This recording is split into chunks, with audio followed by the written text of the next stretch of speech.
Hello दोस्तों, स्वागत है आप सभी का केसीसी एजुकेशन में। मेरा नाम है कौशल कुमार और दोस्तों ये चल रही है हिस्ट्री की सीरीज। हम प्राचीन भारत का इतिहास करा रहे हैं। अब हम आपको आज कराने वाले हैं ईसाई धर्म। जी हाँ दोस्तों, ईसाई धर्म आपको कराने वाले हैं। कल हमने आपको इस्लाम धर्म भी करवा दिया है। इससे पहले आप देखोगे तो हमने आपको वैष्णव धर्म, शैव धर्म, बौद्ध धर्म और जैन धर्म आपको करा दिया गया है और ये हमारा अंतिम धर्म होने वाला है। इसके बाद आपका एक सिख धर्म रह जाएगा जो हम आपको मध्यकालीन भारत में कवर कराएंगे। इसके बाद आपको जो प्राचीन इतिहास में कवर कराया जाएगा, प्राचीन इतिहास में जितने भी हमारे राजवंश हुए हैं वो हम आपको स्टार्ट कराने वाले हैं। तो चलिए पहले आज बात करते हैं हमारे ईसाई धर्म के बारे में। तो ईसाई धर्म, जी हाँ दोस्तों, सबसे पहले तो आपको पता होना चाहिए कि आखिर ईसाई का जो अर्थ है वो क्या है। तो ईसाई का अर्थ होता है ईसा मसीह को मानने वाले जो लोग हैं उनको ईसाई कहते हैं और उनके आचरण पे चलने वाला जो ये धर्म है उन्हीं से संबंधित माना जाता है। तो ईसाई जो धर्म के लोग हैं या ईसाई जो लोग हैं उनका मतलब क्या है?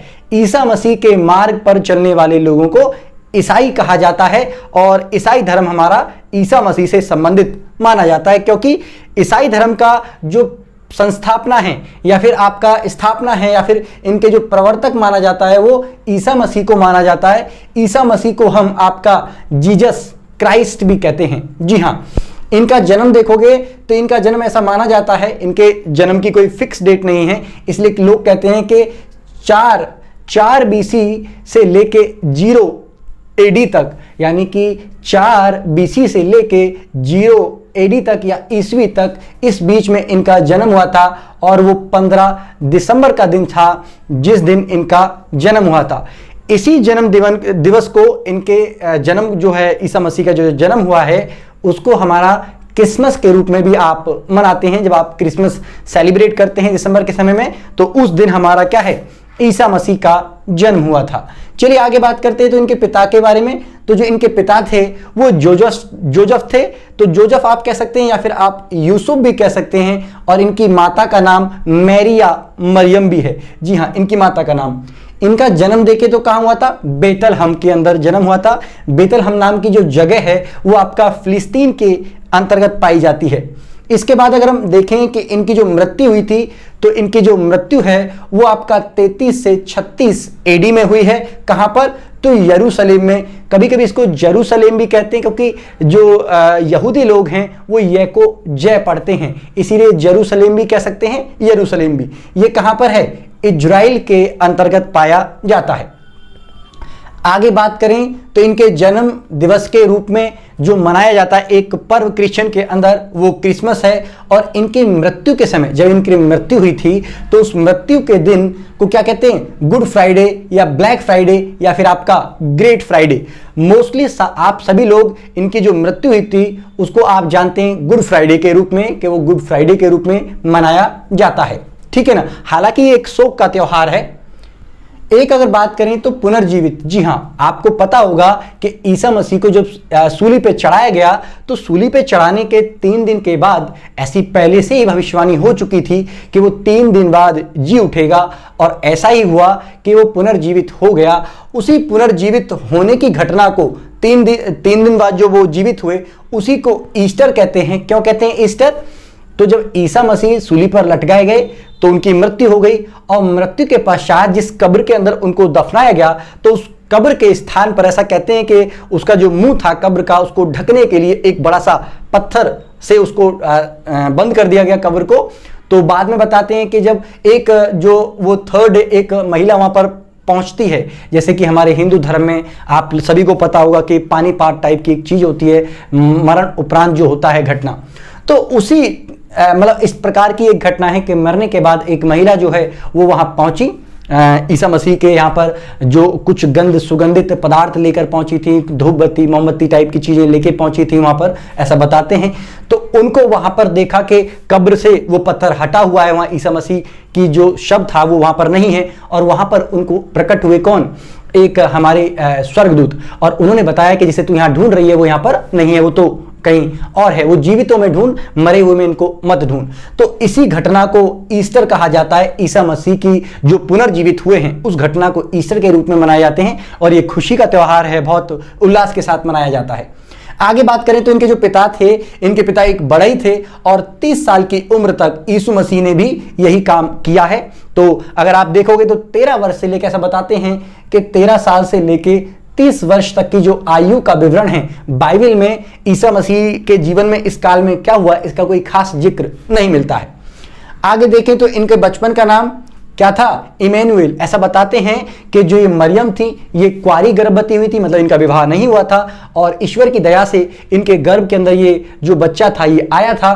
और बाद में जब ये यूसुफ को पता चलता है, क्योंकि इनकी सगाई हो गई थी, तो यूसुफ को पता चलता है कि पहले से ही गर्भवती हैं, तो वो उसको बदनाम करना नहीं चाहता था, इसीलिए उन्होंने सोचा कि मैं मतलब इससे शादी नहीं करूंगा। बाद में स्वर्गदूत ने उनको बताया जोसेफ को कि जो आपको मैरी से शादी करनी है, क्योंकि यही नियम है और जो आप सोच रहे हो वैसा कुछ है नहीं, वो जो उनके पेट में पल रहा बच्चा है वो ईश्वर की ओर से है और वो जगत का उद्धार करेगा, तो इसीलिए आप उससे शादी कर सकते हो, लेकिन जब तक वो पैदा ना हो तब तक उसको हाथ भी आपको नहीं लगाना है। तो वैसी समथिंग स्टोरी आपको मिलेगी बाइबल के अंदर। तो बताते हैं कि मैरी कुंवारी थी और उनके द्वारा ही इनका हमारा जन्म हुआ था। तो बचपन में उन्होंने बता दिया था स्वर्गदूत ने कि इनके जब ये पैदा होंगे तो इनके एक पुत्र होगा और उस पुत्र का नाम आप इमैनुएल रखना। जो इमैनुएल है उसका अर्थ होता है, हिब्रू भाषा में ये शब्द मिला था इमैनुएल, तो इसका अर्थ होता है, हिब्रू एक भाषा है वहां बोली जाती है, तो इसका हमारा क्या है, इसका अर्थ होता है कि अपने लोगों को मतलब उद्धार करने वाला, या फिर आप ईश्वर की ओर से, या ईश्वर हमारे साथ है, इस प्रकार का समथिंग अर्थ निकलता है इमैनुएल का। तो बचपन का नाम इमैनुएल है, जब ज्ञान की प्राप्ति होगी तो फिर इनका नाम ईसा मसीह हो जाएगा, ठीक है ना। चलिए आगे बात करते हैं। तो ज्ञान की प्राप्ति के बाद, मतलब जब 30 वर्ष की आयु में ऐसा मानते हैं कि इनको ज्ञान की प्राप्ति हो गई, तो उद्धारकर्ता या रक्षक के रूप में ये हमारे बने, मतलब ईसा मसीह जो किसके रूप में प्राप्त हो गए, मतलब जो इमैनुएल थे उनका नाम बदलकर किससे जाने लगे, वो ईसा मसीह के नाम से जाने लगे। और जो मसीहा होता है, मसीहा का मतलब है कि जो मजलूम होते हैं, जो लाचार होते हैं, गरीब होते हैं, उन पर दया करने वाला या उनका उद्धार करने वाला, उनका उत्थान करने वाला और उनकी रक्षा करने वाले को हम मसीहा कहते हैं। तो इन्होंने शिक्षा दी और ऐसे मजलूमों को और ऐसे जो सताए हुए लोग थे या फिर जो दुखी लोग थे उनके उद्धार करने के लिए ये जगत में आए थे, इसीलिए इनका नाम बाद में ईसा मसीह पड़ गया। चलिए आगे देखें। तो पहला चमत्कार, ईसा मसीह ने पहला चमत्कार, ऐसा बताते हैं कि 13 वर्ष की आयु में काना नाम की एक जगह थी, क्या काना नाम की एक जगह थी, तो इस काना नाम की जो जगह थी यहां पर ये शादी में गए हुए थे। तो शादी में बताते हैं कि दाखरस मतलब एक तरीके से शरबत टाइप की जो चीज होती है, ऐसे मान लीजिए फिलहाल, तो वो शरबत खत्म हो गया था। उनकी माताजी ने उनको कहा कि यार शरबत खत्म हो गया है, तो उन्होंने कहा भी है कि हे स्त्री तू मुझे कहां फंसा देती है, ऐसे बाइबल में कुछ शब्द लिखे हुए हैं। तो फिर वो अपनी माताजी से ऐसे बोल के वो बोलते हैं कि जो पंडाल वाले लोग हैं उनको बोलते हैं कि यार ऐसा करो, एक जो टब है इसमें आप पानी भरो। तो एक बड़ा सा बर्तन लेते हैं, उसमें पानी भरवाते हैं और पानी पर वो प्रार्थना करते हैं, पता नहीं क्या करते हैं, उसको टच कर देते हैं, छू देते हैं, और अचानक से जैसे ही लोग उसको पीने लग जाते हैं तो क्या बन जाता है, दाख मधु बन जाता है। ऐसा बताते हैं कि वो शरबत बन जाता है और ये ईसा मसीह के जीवन का पहला चमत्कार था। तो ऐसा बताते हैं कि ईसा मसीह ने पहला चमत्कार 13 वर्ष की आयु में किया।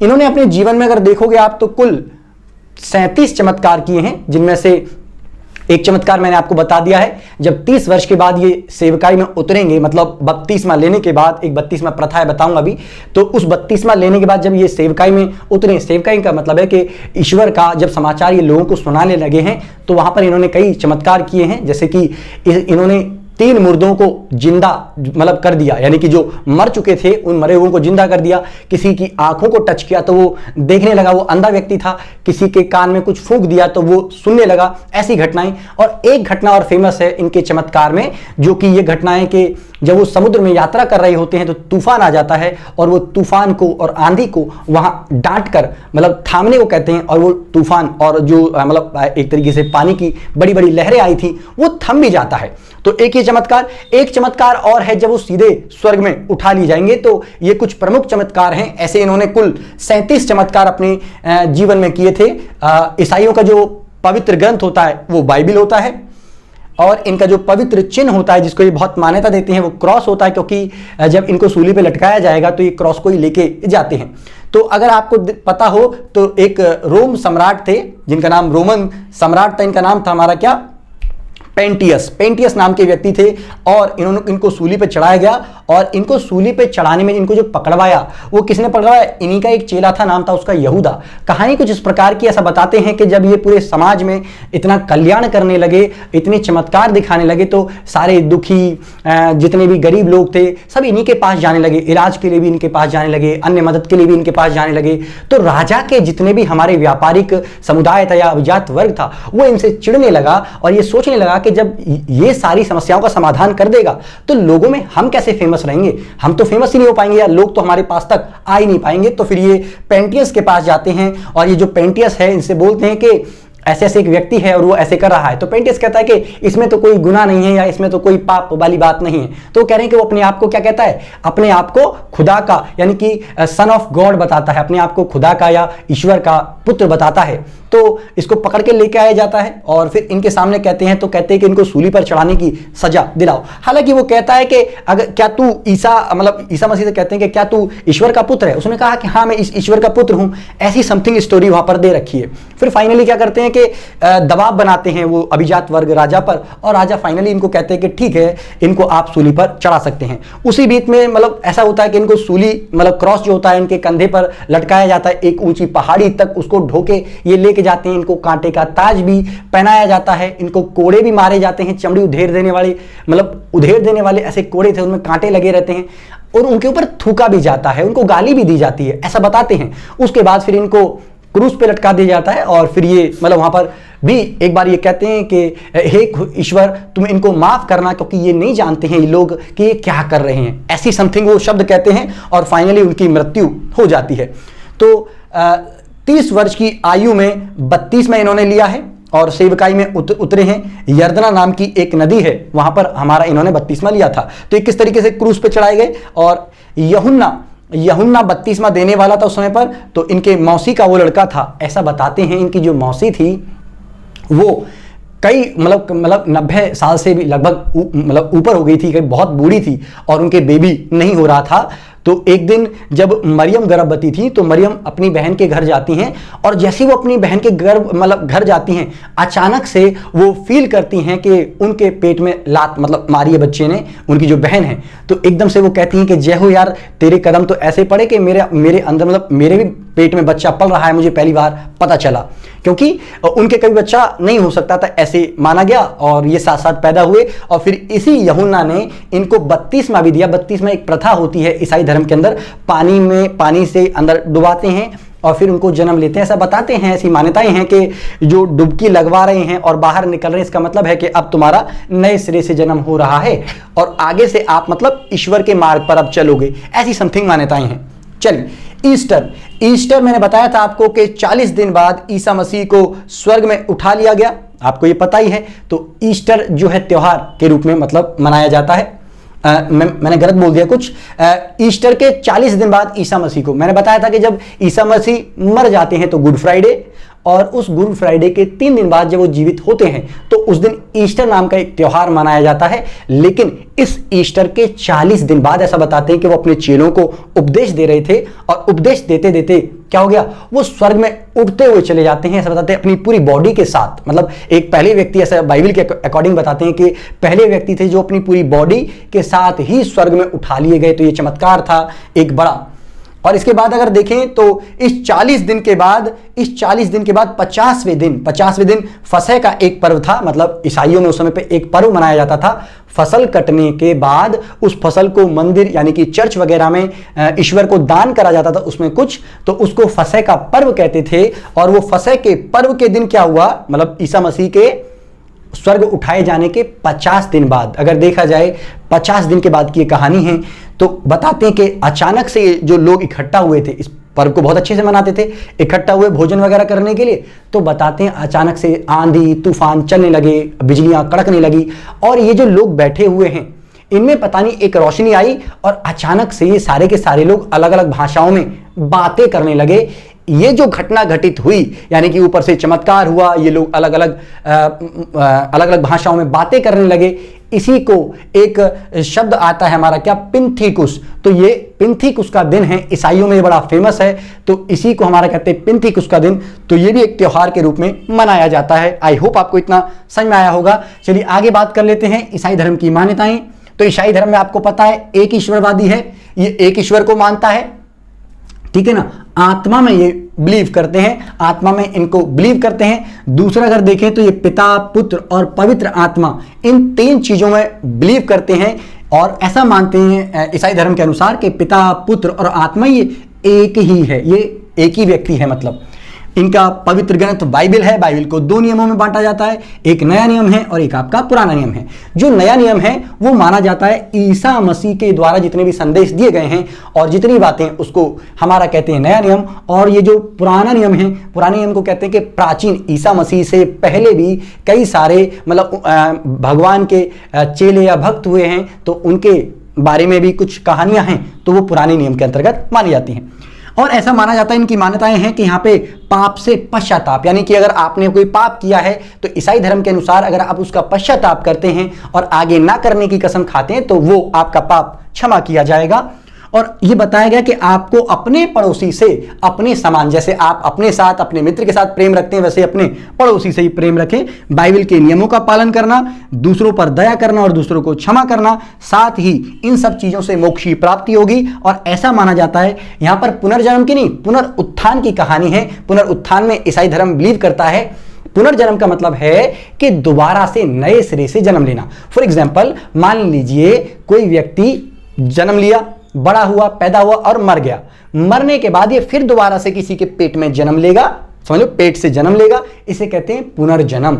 लेकिन पुनरुत्थान क्या है? बाइबल में ऐसी मान्यता है कि एक व्यक्ति जो मर गया है ये कभी दोबारा से तो जन्म नहीं लेगा, लेकिन जब अंतिम टाइम में ईसा मसीह फैसला करने के लिए आएंगे, न्याय करने के लिए आएंगे, जब हमारी पूरी पृथ्वी समाप्त हो जाएगी, तो उस समय ये सारी की सारी कब्रों से ये जो मुर्दे हैं ये जिंदा हो उठेंगे। इसी घटना को कहते हैं पुनरुत्थान होना। तो पुनर्जन्म अलग है, पुनरुत्थान अलग है। तो ईसाई धर्म पुनरुत्थान में बिलीव करते हैं, इस बात को थोड़ा सा ध्यान रखिएगा। ये मान्यता इसलिए है क्योंकि पुनरुत्थान ही सेम उसी रूप में ईसा मसीह का भी हुआ था, किसी दूसरे रूप में वो नहीं आए थे। चलिए आगे बात करते हैं हमारा।